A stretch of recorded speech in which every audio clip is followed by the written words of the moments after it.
Okay, after 4 years of 7 days a week, sold the business, bought a second-hand four-wheel drive and decided to head for Cape York.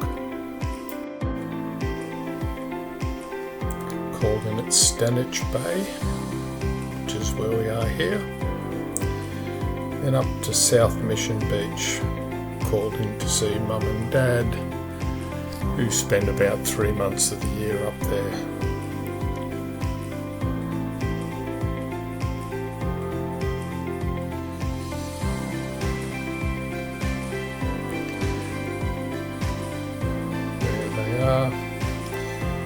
Feeding their pet velociraptor.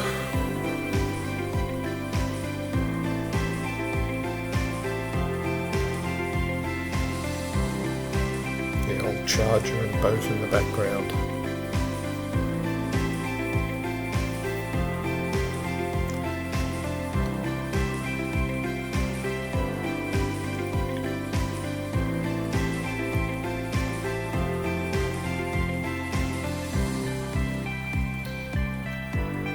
Now, this was all filmed on an old film camera by people who had never used a film camera before, and there's no such thing as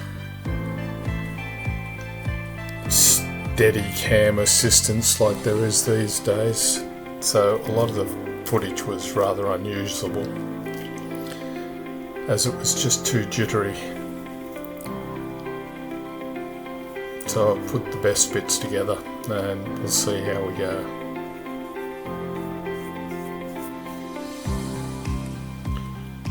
From here we went out to Paranella Park, which again, unfortunately, the footage wasn't usable.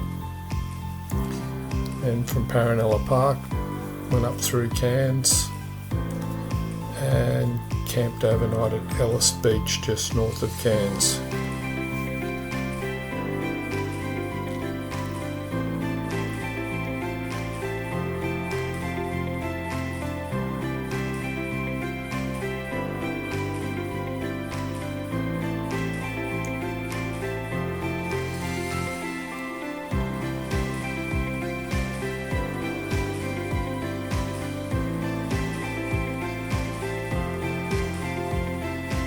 Back in 1992,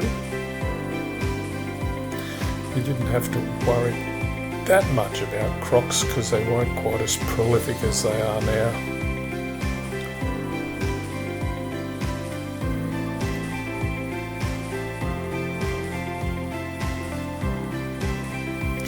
And you'll have to excuse me if I get a few things wrong.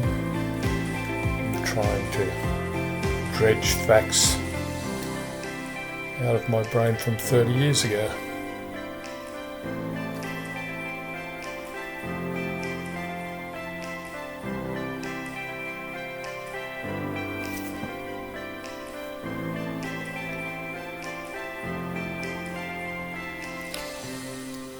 I called into Hartley's Crocodile Farm. Figured the best way to see crocodiles was from behind a fence.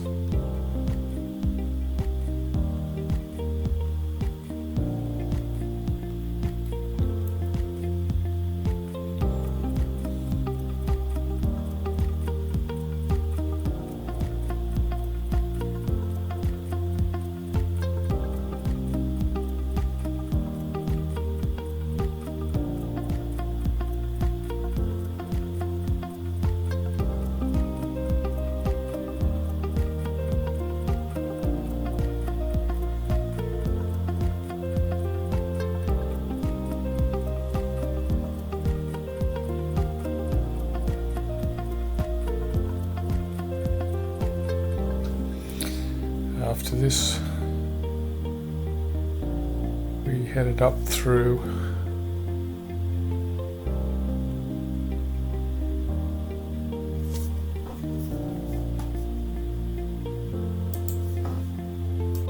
Port Douglas.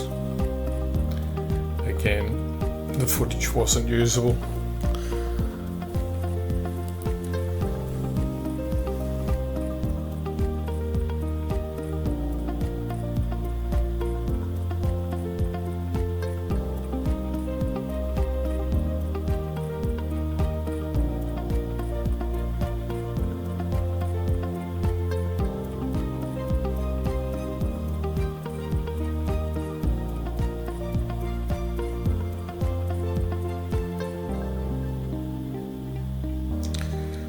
then caught the barge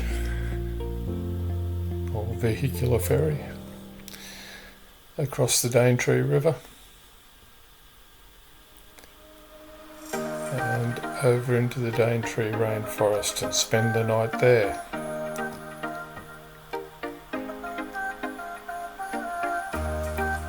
This is when we discovered why they call it a rainforest, as it absolutely poured down all night.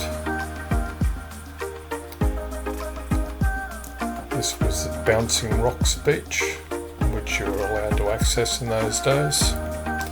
Bounce rocks to your heart's content.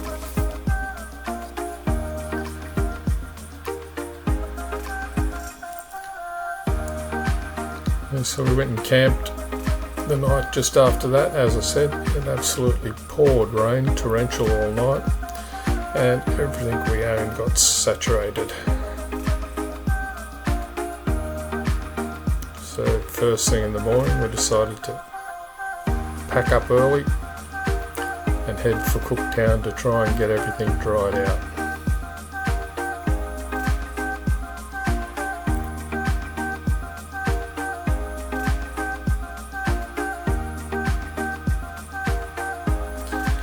And with all that rain, we came to Imogen Creek, our first creek crossing for the trip.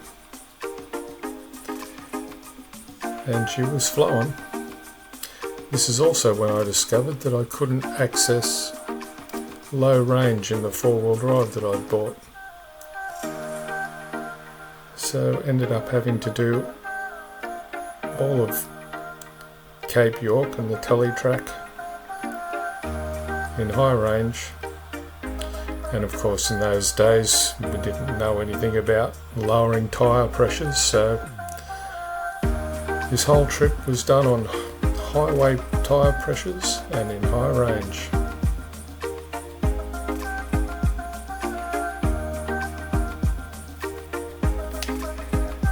And of course we ended up with a bit of a backlog of people there, all waiting to see who was stupid enough to go first.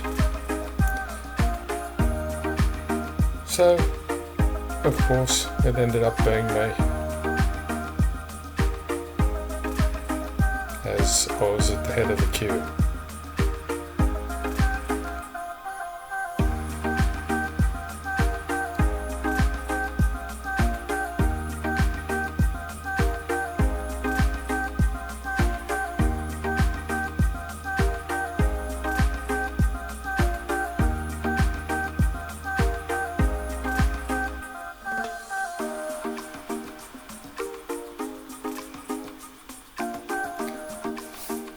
And then we headed off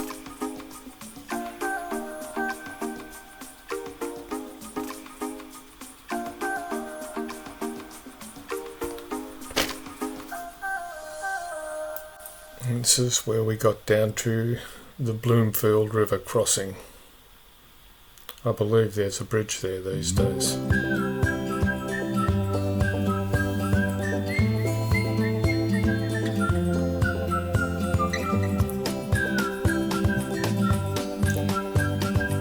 Luckily we timed it right because it's a tidal crossing.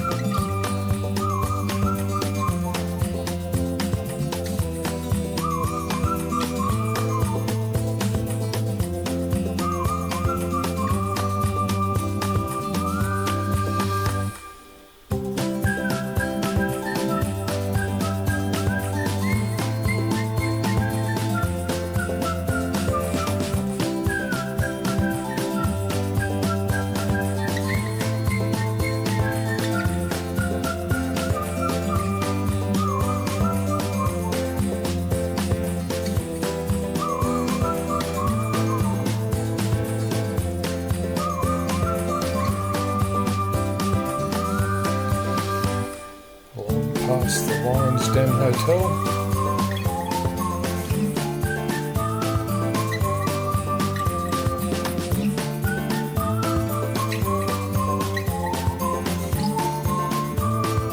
Mountains. Amazing, just piles of black boulders.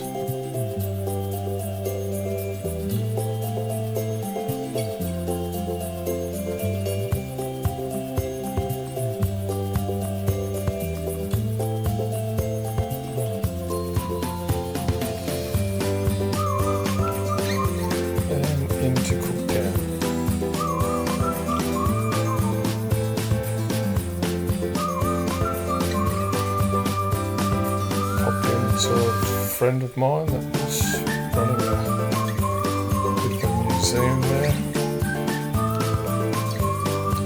Butterfly breeding sanctuary.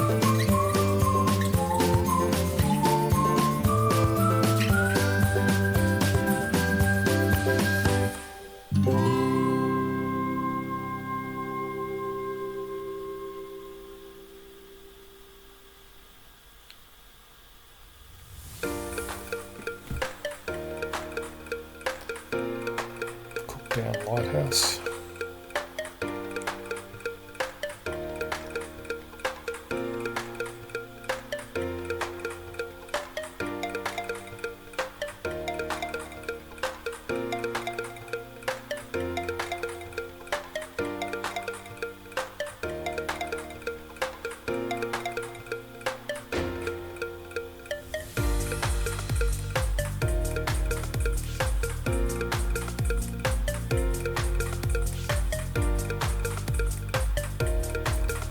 Spent one night in the caravan park there and got all the washing and drying and everything done.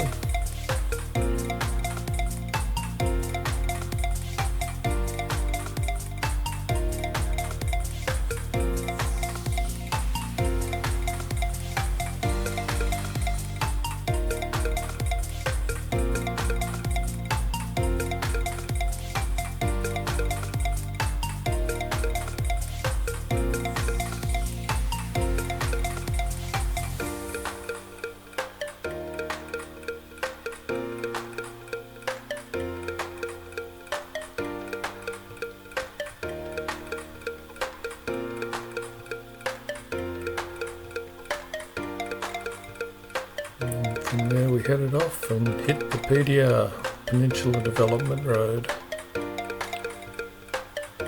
with the endless corrugations.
And there were lots of floodways in this section that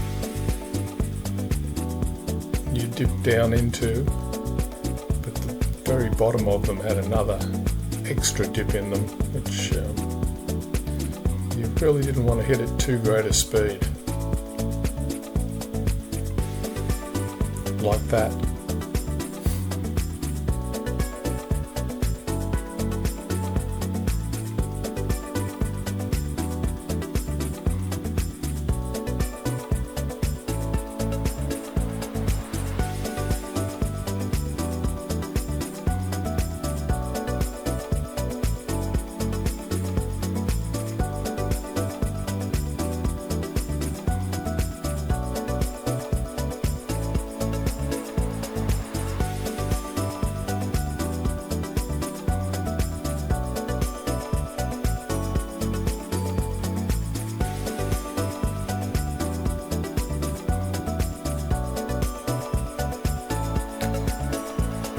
Left Archer River, topped up with a bit of water out of the creek into the water bags on the bull bar, and took the turn off and headed out towards Portland Roads and Chili Beach.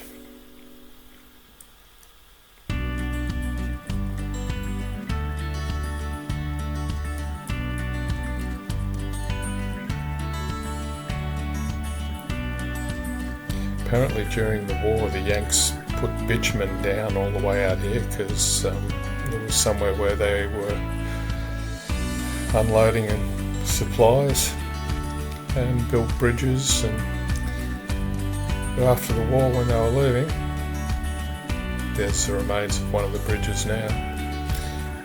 They tore it all up.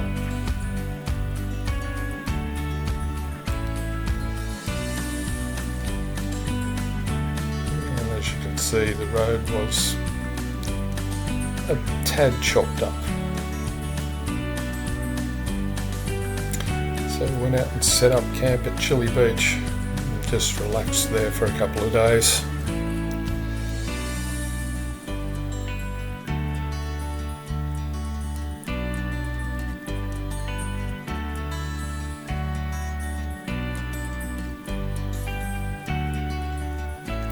Someone didn't make it.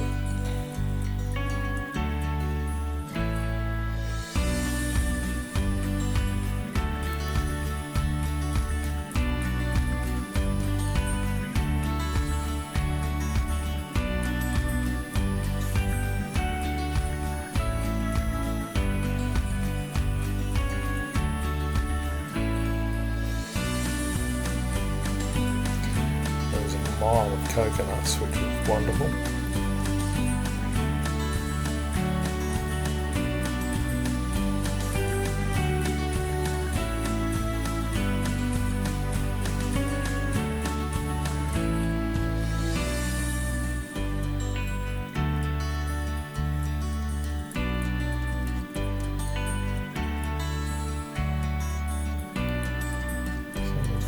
Popped into Portland Roads to have a bit of a look around.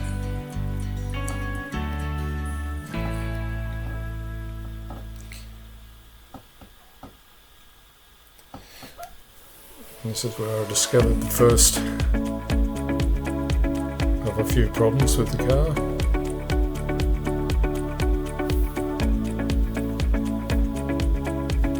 A bit of a banging going on underneath. Lost a bolt out of the back of the tray. It's alright, some number 10 fencing wire, fix that.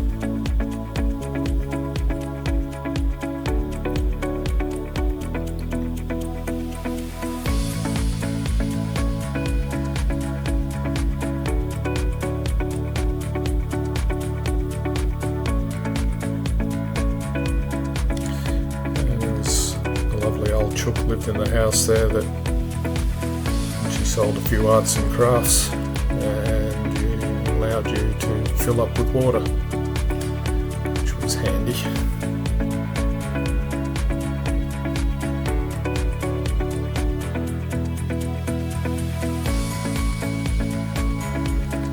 Here it was back to the Chili Beach. Quite a low tide. Decided to go out, wade out to the island to see if I could catch a fish. It was only knee deep.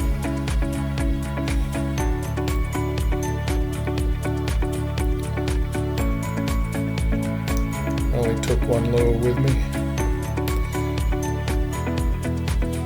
Lost it on the second cast.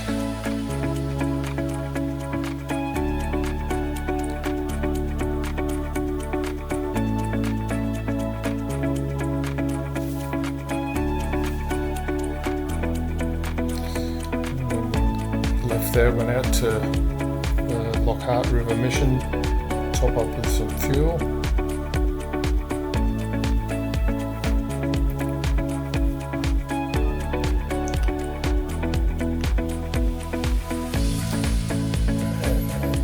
And then took the Frenchman's Track. There's the first crossing of the Pasco River.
got a bit warm in a few places through here.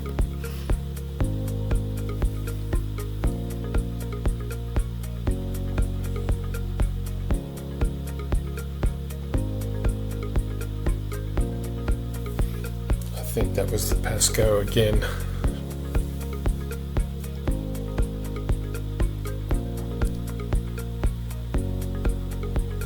Back out to the PDR and then onto the telly track.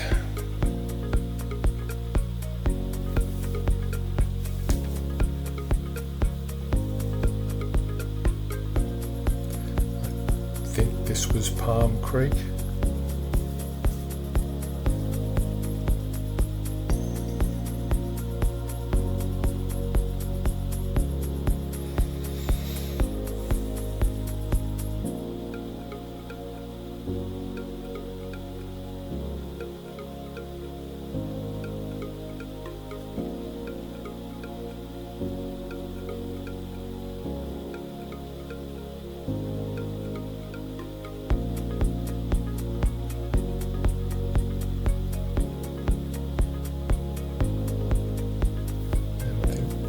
This was the Dalhunty.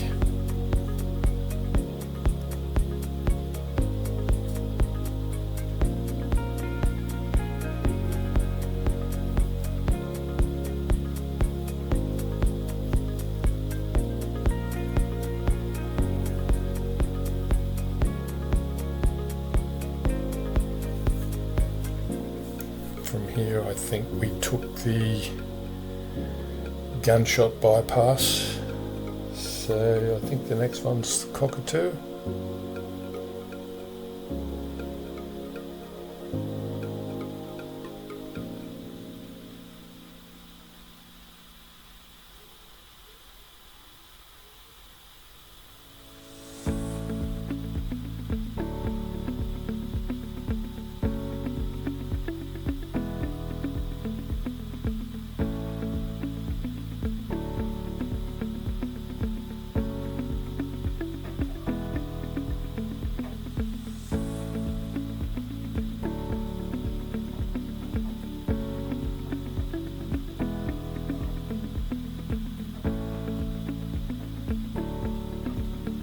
And then Canal Creek, I think.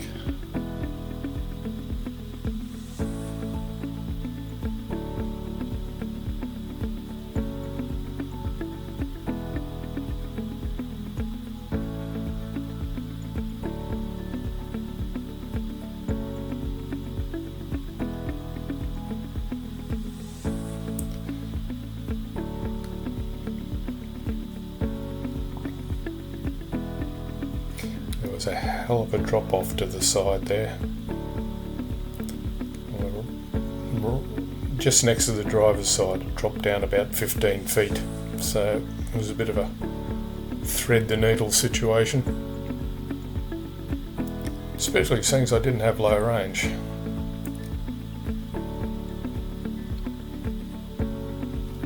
There's a Cypress Creek Bridge.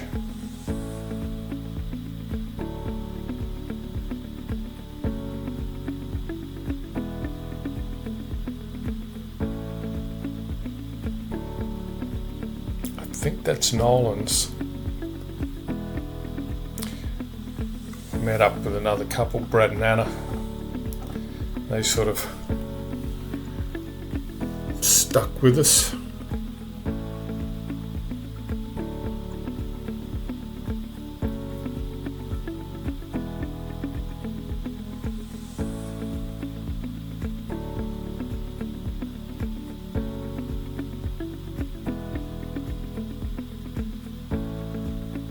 I think the other one was Mistake Creek. I think this one's Nolan's.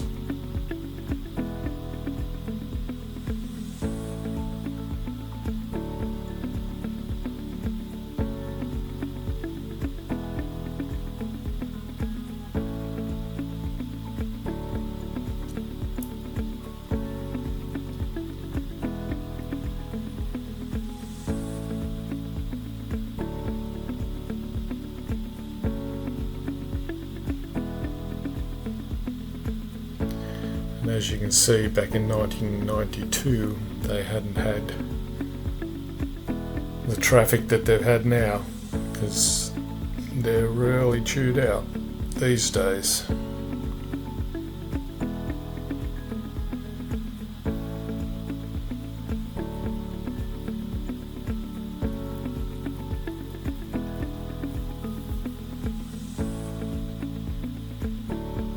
Okay, I think that's the Cypress Creek Bridge.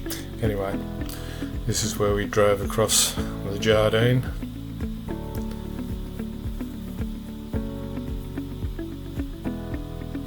Which is what you used to do in those days, rather than pay a fortune for the ferry.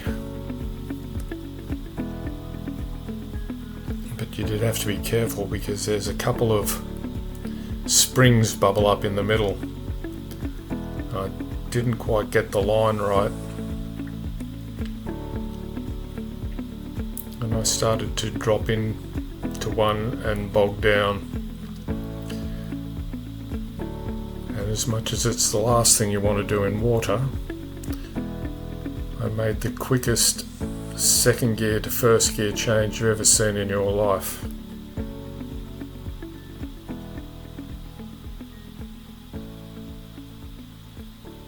Right about there, where I'm bogging down.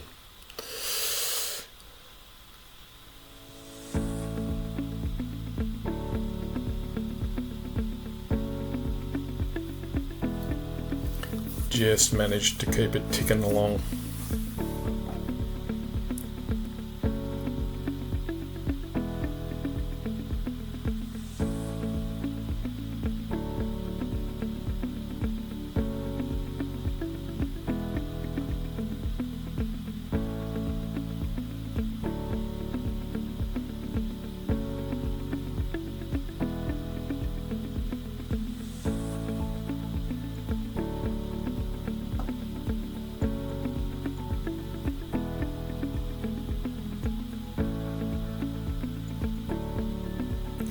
Yes, the road pressure in the tyres didn't exactly help the matter.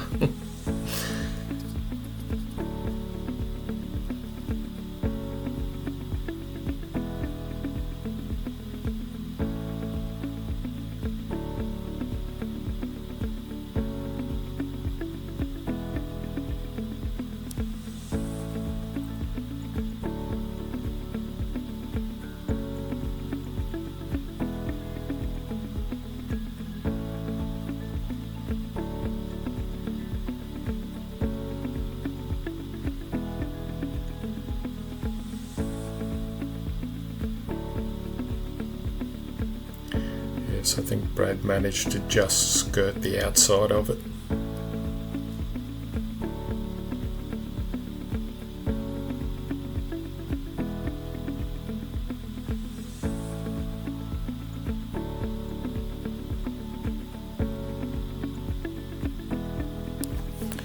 So anyway, that's the end of part 1.